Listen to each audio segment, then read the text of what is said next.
काय सुरुवात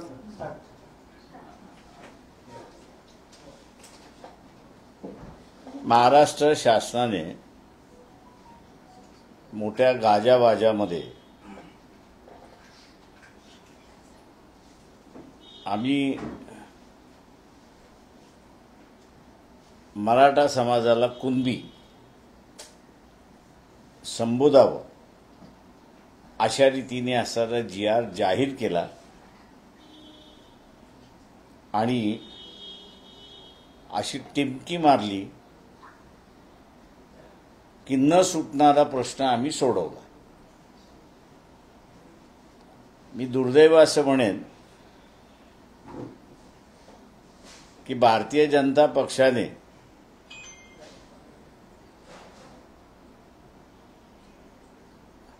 सर्वांनाच फसवलं. समिती होती, समितीलाही फसवलं होतं. ज्युडिशियल कमिटी होती, शिंदे होते, त्यांनाही फसवलेलं आहे. आणि त्याच्याच बरोबर मराठा समाज, जरांगे पाटील आणि कुणबी यांनाही फसवले अशी असणारी परिस्थिती आहे.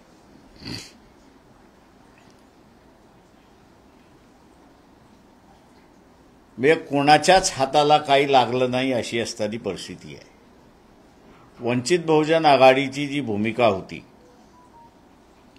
की ओबीसीचं आरक्षण ओबीसीलाच राहिलं पाहिजे आणि मराठा समाजाला आरक्षण द्यायचं असेल तर त्यांचं ताट हे वेगळं असलं पाहिजे, तरच मराठा समाजाला आरक्षण मिळू शकतं.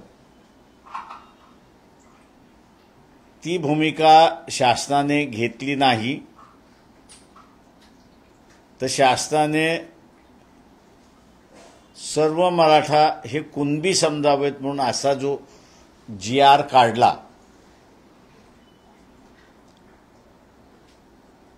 त्या जी.आर.च्या माध्यमातून मी मगाशी जसं म्हणालो की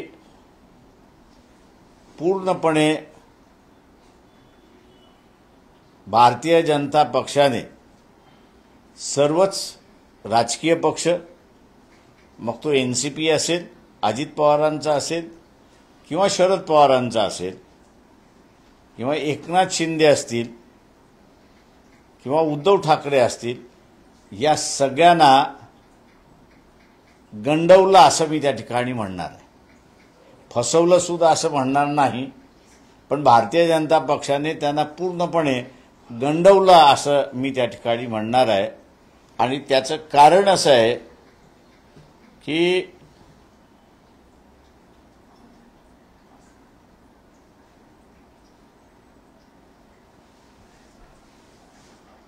(17/10/2023) writ petition number 4476 of 2002 Jagannath D Hole विरुद्ध स्टेट ऑफ महाराष्ट्र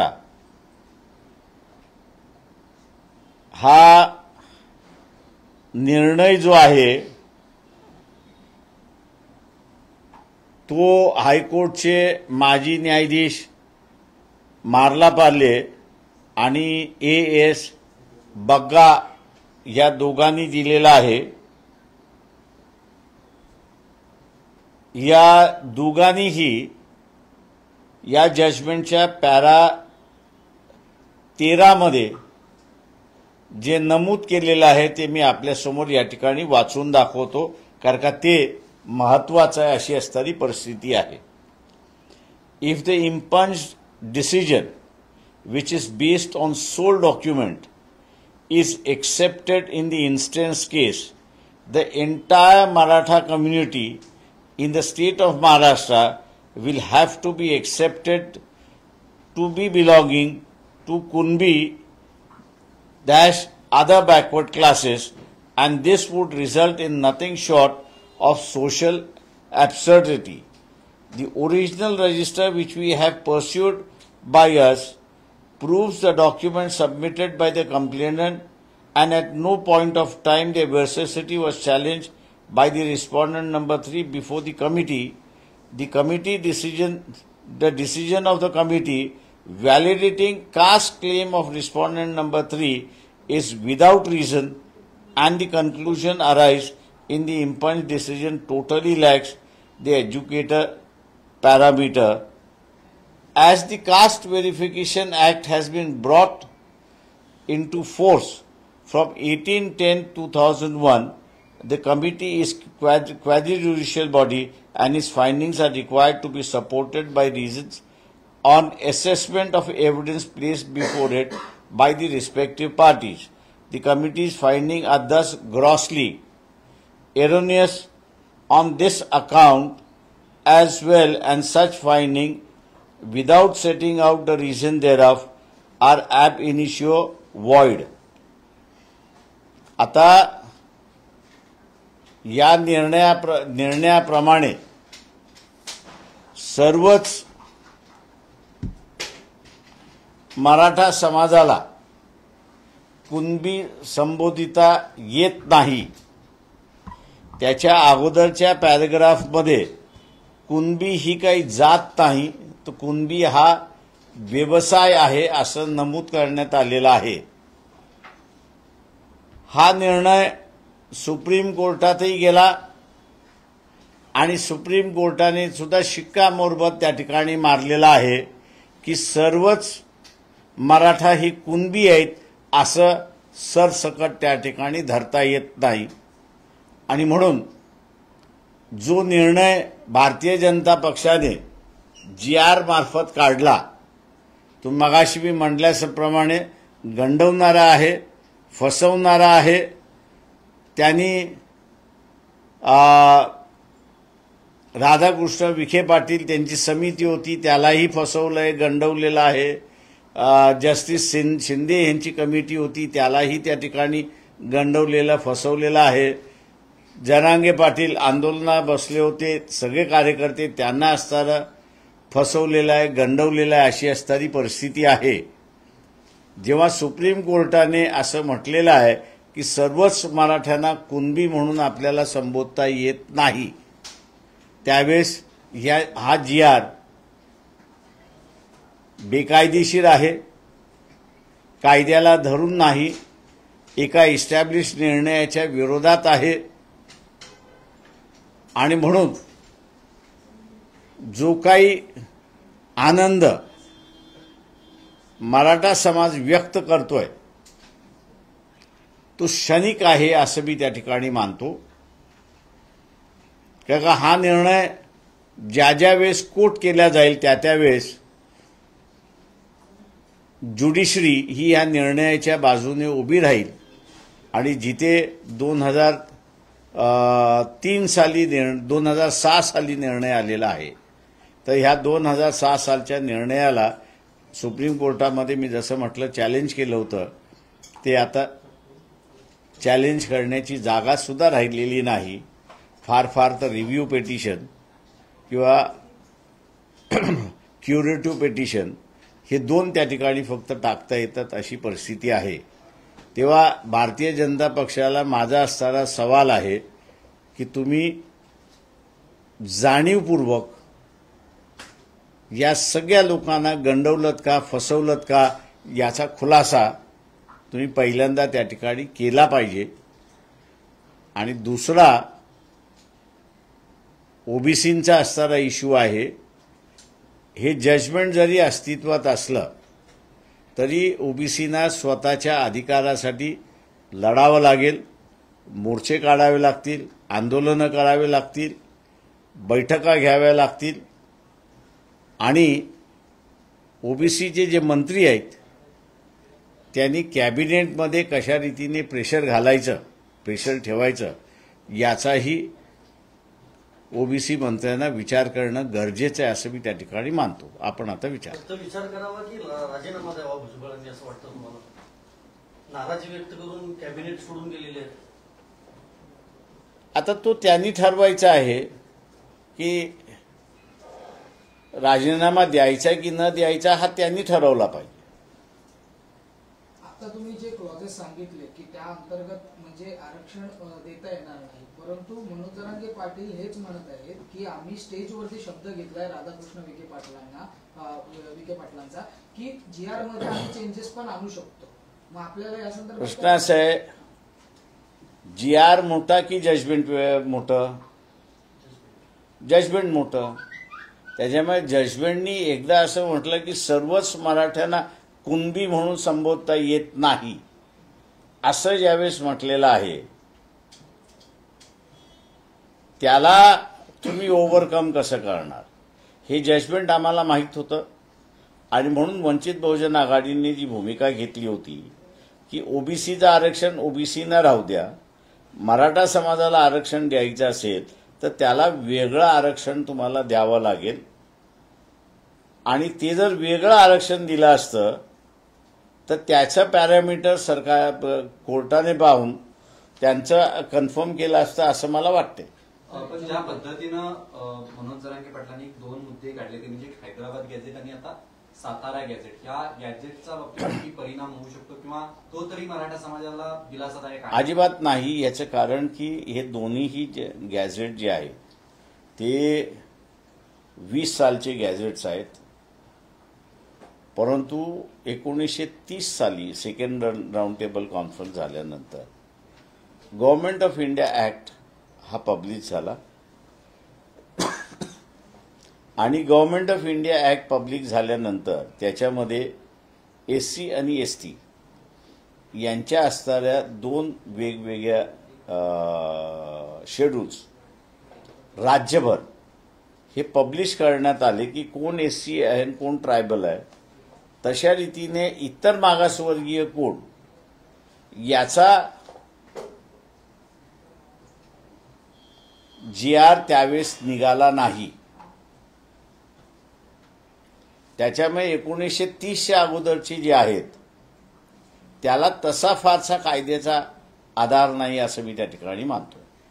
पण मुळात जरांगे पाटील यांच्या ज्या मूळ मागण्या आहेत की सगळ्या मराठ्यांना कुणबी करा आणि बाकीच्या ज्या आहेत सरसकट मराठ्यांना कुणबीमध्ये येणार, मुळात याच संविधानाला धरून आहेत का?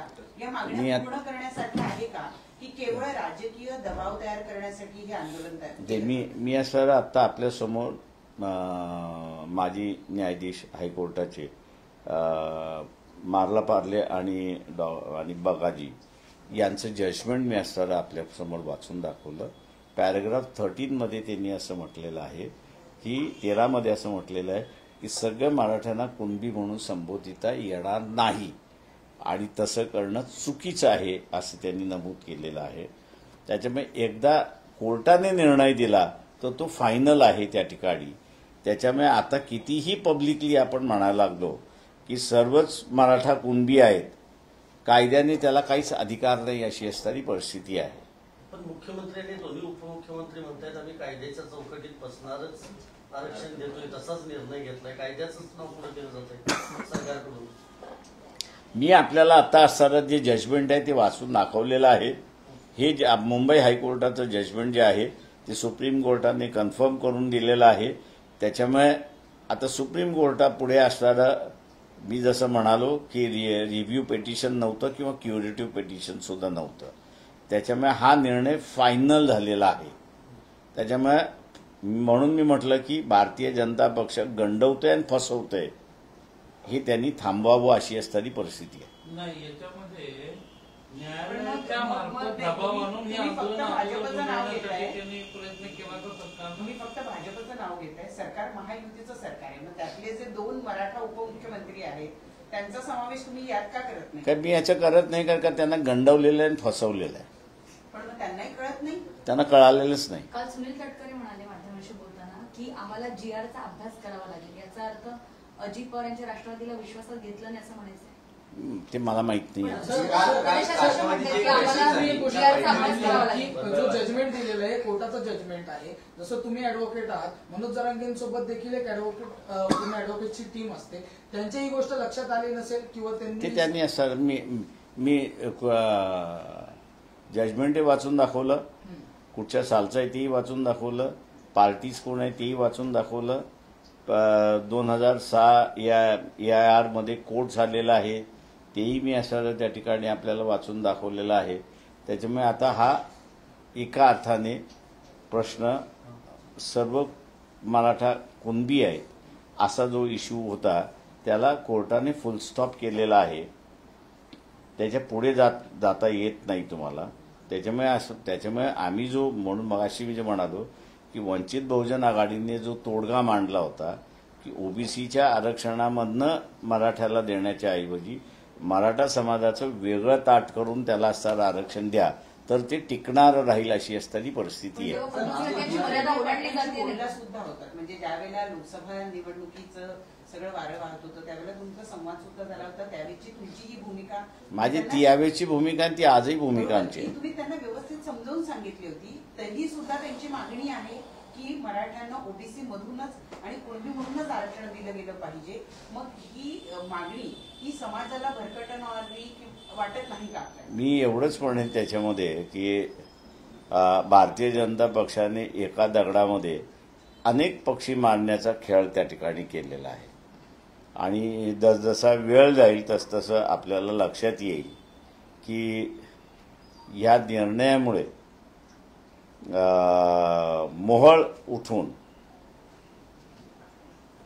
काही जणांना जे आरक्षण मिळत होतं कदाचित त्यांना आरक्षण मिळणारही नाही अशी परिस्थिती आहे. म्हणजे सर हा जो मोहळ तुम्ही बोलताय येणाऱ्या स्थानिक स्वराज्य संस्था निवडणुकीला समोर ठेवून हे सगळं करण्यात आलं असं तुम्हाला बोल, कारण त्या पद्धतीने ते दाखले तयार केले जातील आणि पुन्हा ओबीसी मधून आपण उमेदवार होऊ अशा प्रकारे तयार करण्यात एक फळी तयार करली जाणार आहे. आता सर्टिफिकेट मिळालं तर मी ओबीसी मधनं उभं राहणारच. ती कॉन्टेस्ट होणारच त्या सगळ्या याच्यामध्ये. आता या मार्लापार्लीच्या निर्णयाप्रमाणे स्क्रुटिनी कमिटीला जे आहे ते ज्यांच्या रेकॉर्डमध्ये मराठा आहे त्यांना कुणबी सर्टिफिकेट तुम्हाला देता येणारच नाहीये या निर्णयाप्रमाणे. त्याच्यामुळे नुसतं सर्टिफिकेट कॅन्सल होईल एवढं नाही तर ज्यांनी व्हॅलिडिटी दिलेली आहे त्यांनी कोर्टाच्या निर्णयाला डावलून व्हॅलिडिटी दिलेली आहे म्हणून त्याच्या विरोधात सुद्धा कारवाई होऊ शकते. जे शिंदे समिती होती ज्यांनी सगळ्या नोंदी शोधून काढल्यात आणि हा जो GR निघाला त्याच्यामध्ये पण कुणबी मराठा आणि मराठा कुणबी या असे याच्यामध्ये जर वंशावळ सापडली तर त्यांना ते दाखले ओबीसीचे दाखले देण्यात यावे असं स्पष्ट लिहिले. जर ते दाखले देण्यात आले तर ते कोर्टाच्या तांत्रिक बाजूने ते व्यवस्थित असतील. आता मी तुम्हाला असं जे वाचून दाखवलेलं आहे ते जजमेंट असं म्हणतं की सर्व मराठ्यांना कुणबी म्हणून संबोधता येत नाही. कुणबी हा कुणबीच पण सर्वच मराठी कुणबी आहेत असं नाही. तेव्हा ज्याच्या सर्टिफिकेटवरती मराठा आहे त्याला माझा व्यवसाय हा कुणब्यांचा व्यवसाय होता हे त्याला सिद्ध करावं लागतं. आता शिंदे समितीनं जे 2.5 वर्षात जे काम केलं सर 7,000 गावांमध्ये नोंदीच नाहीत आणि 2,500 पैकी जर 8,000 फक्त व्हॅलिड होत असतील 2.5 लाखापैकी 8,000 फक्त व्हॅलिड होत आहेत मग याला काय म्हणायचं? फसवेगिरी. याला फसवेगिरी. विकास करायचा नाही. ऑल्टरनेटिव्ह सोर्स ऑफ लाईव्हलीहूड हे निर्माण करायचं नाही. शासनाची तिजोरी फक्त लुटण्याच्या पलीकडे तिचा वापरच करायचा नाही. आणि मग बेरोजगारी वाढली की मग त्या बेरोजगाराला आरक्षणाचं गाजर हे त्याच्या पुढे नाचवायचं आणि तू उत्तीर्ण झाला की तुला नोकरी लागली. त्याच्यामध्ये त्याचं 30 वर्षाचं वय निघून जातं आणि मग तुझे 30 वर्ष झाले आता तू नोकरीला अनफिट आहेत पडून मोकळं व्हायचं. थोडक्यात जे आरक्षण दिले ते कायद्यात टिकणार नाही. बिलकुल टिकणार नाही. एक प्रश्न असा आहे की आंदोलन ज्या वेळेला सुरू होतं तर पहिले 4 दिवस ना सरकारचा कुठल्याही पद्धतीचा प्रतिनिधी आला नाही आणि कोर्टाच्या रेट्या तयार करून किंवा कोर्टाच्या आडून शासनानं या आंदोलनावर दबाव वाढवला का? कारण ज्या पद्धतीनं कोर्ट ऍक्टिव्ह मोडवर होता आणि महाधिवक्ता स्वतःच कोर्टामध्ये आर्ग्युमेंट करताना म्हणत होते तुम्ही निर्देश द्या, तुम्ही हे द्या, अशा पद्धतीची जी आर्ग्युमेंट करत होते. दुर्दैवाने मी असं म्हणेन की पॉलिटिकल लिडरशिप राहिलेलीच नाहीये. डिसिजन मेकिंग लिडरशिप जी पाहिजे ती डिसिजन मेकिंग पॉलिटिकल लिडरशिपच राहिलेली नाहीये. त्याच्यामुळे पोस्टपोन करणारी ही लिडरशिप त्या ठिकाणी राहिलेली आहे आणि पोस्टपोन करणारी लिडरशिप असल्यामुळे कोणीतरी मला आधार द्यावा अशीच असणारी परिस्थिती आहे. पण मी स्वतःहून तो निर्णय कधीच घेत नाही. पण मग हे तुम्ही आंदोलनाबद्दल बोलत आहात का सरकारबद्दल? सरकारबद्दल बोलतो. थँक्यू. थँक्यू.